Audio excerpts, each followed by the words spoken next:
Hello chers élèves, on va avoir ensemble une autre manière de trouver l'arrondi d'un nombre à l'unité. On a toujours les mêmes choses, donc on a 6,6 que l'on voudrait arrondir. Alors, arrondir à l'unité, ça veut dire avoir juste le chiffre des unités.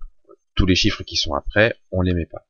La question, c'est de se demander, est-ce que pour arrondir à l'unité, on arrondit à 6 ou est-ce qu'on arrondit à 7? Comment savoir? Bien, pour savoir, il suffit de regarder le chiffre qui vient juste après l'unité, autrement dit le chiffre des dixièmes. Ici, c'est un 6 aussi.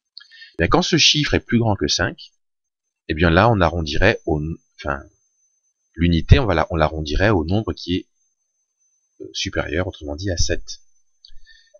Donc là, 6,6, on l'arrondirait à 7. Si par exemple j'avais eu 6,4,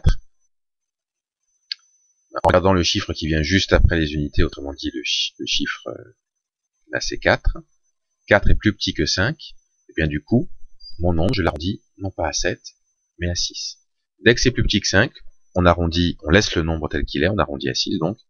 Par contre, si c'est égal ou plus grand que 5, eh bien le chiffre des unités, on l'arrondit au nombre supérieur, autrement dit à 7. Je vous donne encore un autre exemple. 47,8.